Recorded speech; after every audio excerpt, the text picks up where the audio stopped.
Sous les auspices du Conseil de l'Europe et à l'initiative du ministre du Patrimoine, la Wallonie participe aux Journées du patrimoine depuis 1989. Ces journées constituent indéniablement le grand événement de l'année de sensibilisation du public à son environnement naturel et bâti.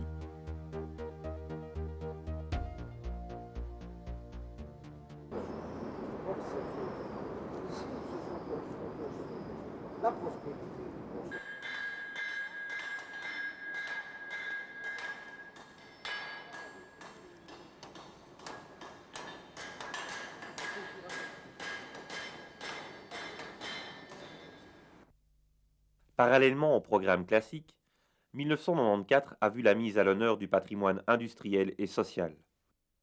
Un programme riche de quelques 540 activités et de 200 animations a permis aux Wallons et à de nombreux transfrontaliers de découvrir les principaux sites et bâtiments, témoins des débuts de l'industrialisation et de la révolution industrielle qui, au XIXe siècle, bouleversa le paysage.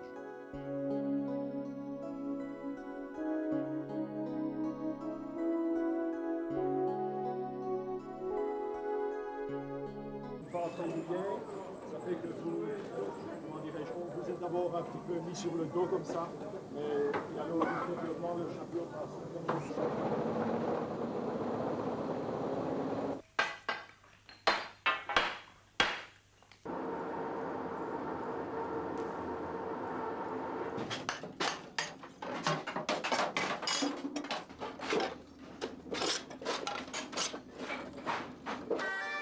Grâce à la gratuité, à la grande diversité du programme et à sa large médiatisation, l'édition 1994 de ces journées a rencontré un vif succès. 275 000 visites ont été enregistrées, alors qu'on n'en dénombrait que 70 000 en 1989.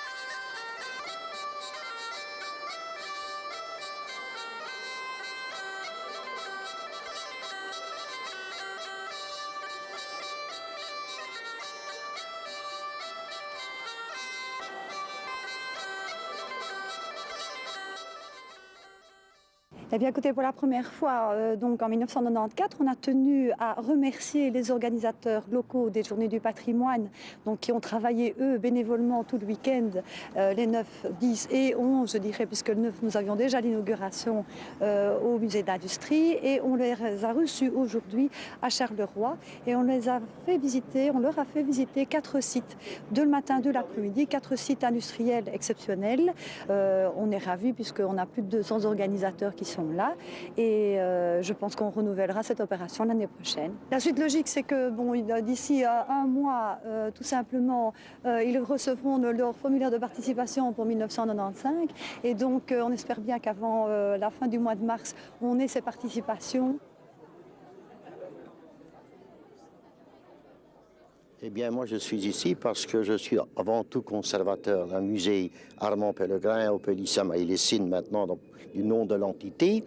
Et deuxièmement, parce que je m'occupe du patrimoine depuis toujours. Je ne vais pas exagérer, depuis 40 ans, je veille au patrimoine dans mon milieu local et régional.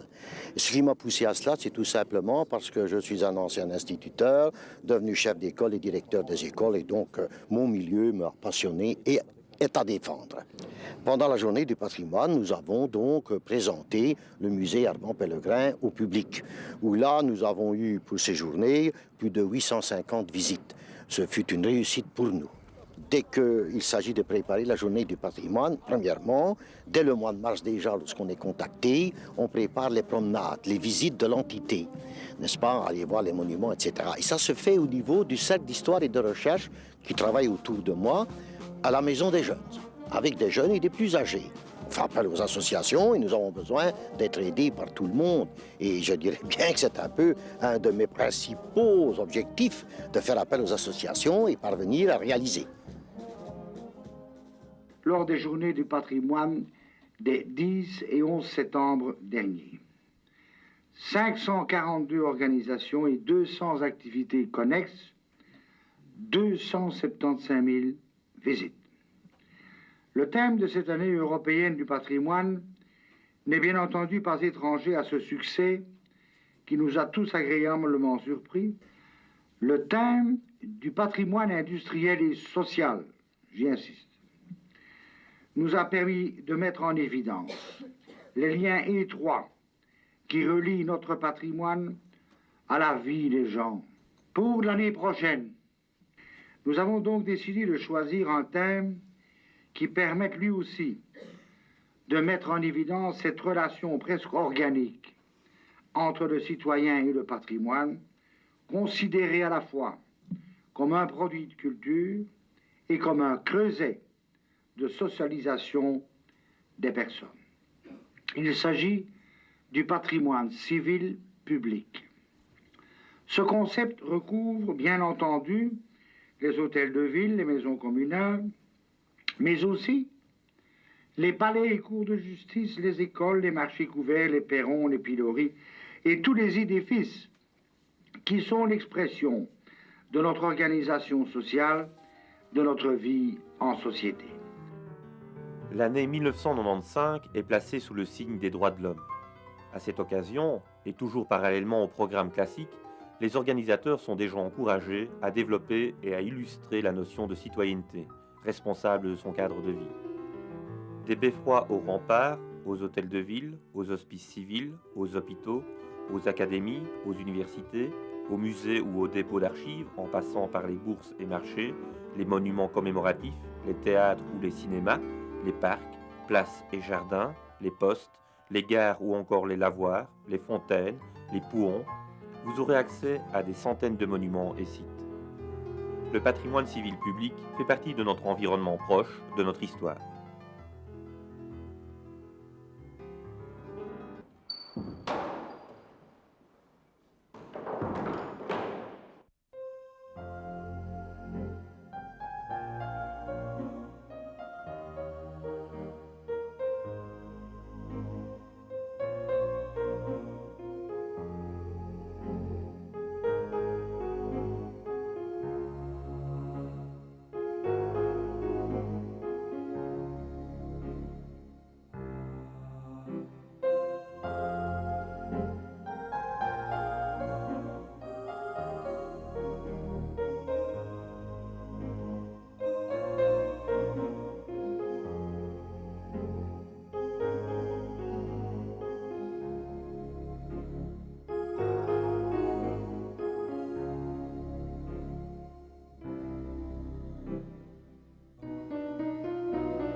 L'administration du patrimoine sait combien la sensibilisation de la jeunesse à son environnement est importante. Aussi, nos jeunes prendront-ils une large part à cet événement en accueillant ou en guidant les visiteurs dans certains monuments ou sur certains sites particulièrement symboliques. L'adoption de ces monuments et sites constituera l'aboutissement d'un travail documentaire commencé déjà au mois de janvier 1995, qui se poursuivra tout au long de l'année. 30 classes pilotes de 5e primaire, tout réseau confondu, participeront de plus à une opération axée sur la citoyenneté communale.